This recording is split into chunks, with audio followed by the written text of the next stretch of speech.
Scott Arniel is more than the head coach of this year's Chicago Wolves squad. He's also a visionary when it comes to Nolan Baumgartner's coaching career.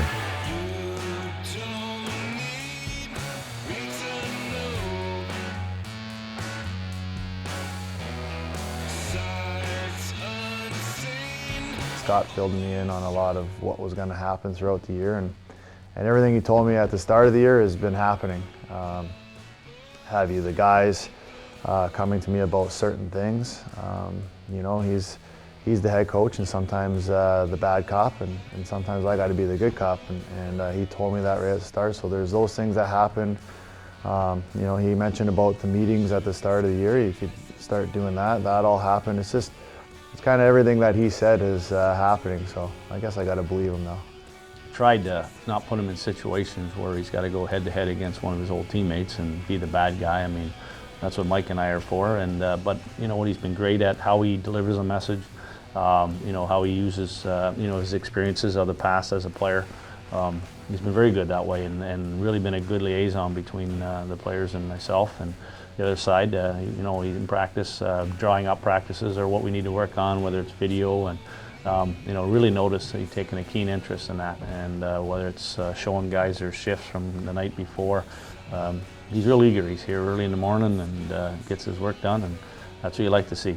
These are the things that he went through when he first started, and you know, in my mind, he's leading me down that path, and the path that he took, and what happened to him, and he's trying to show me some of the things that he had to do and to get to where he is today. Arniel also went from player to coach in the space of a year.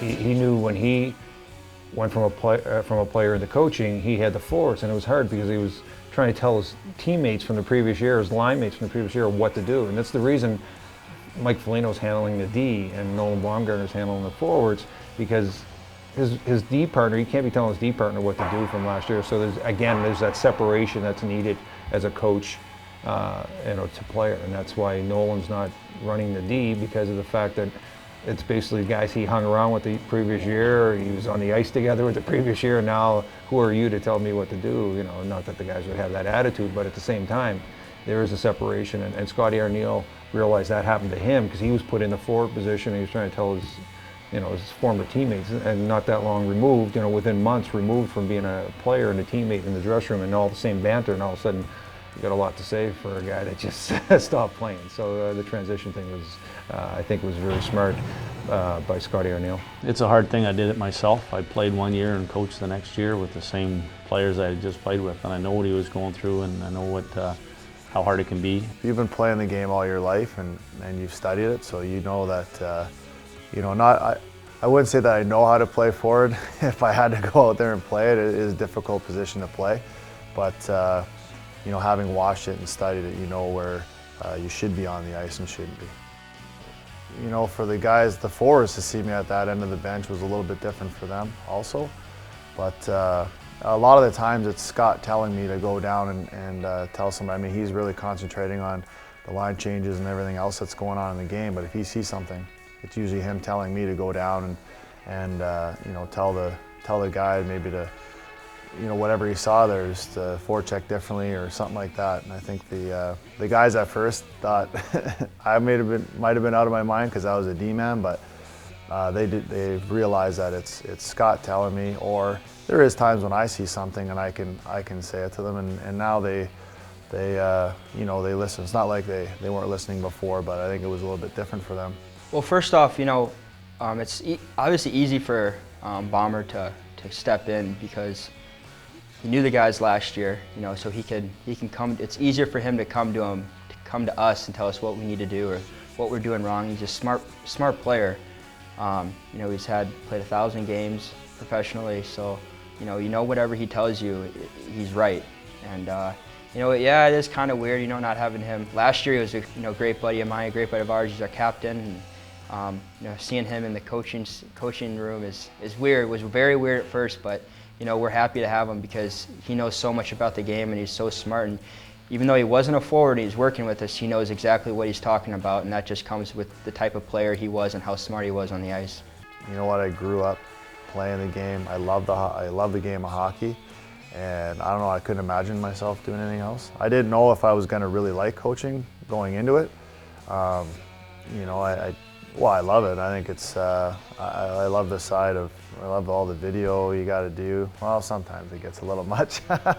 Sometimes when you have to watch the game 3 times. But for the amount of hours that we all put in, breaking down games and trying to bring the knowledge for those players to have their best game, and once they start putting that to their game, you know, it's a pretty good feeling when you get to see that out there. That's something that maybe you've taught them and they're starting to take it in.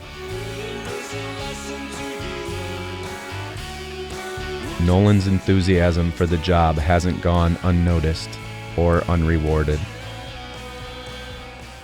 You know, about 10 games into it, Scott came to me and said, you know, you want to start running some of the meetings? And I said, yeah, absolutely. It was something where you just got to jump into it. I was nervous the first one, but it gets pretty easy. Just I usually do the 5-on-5 play of the other team and what we're going to do to win the game that night. And it's been a good experience. It's a lot of fun. It's a little bit more responsibility, and as we go along here throughout the year, I hope I get a little more responsibility laid on my shoulders. But you know, baby steps right now.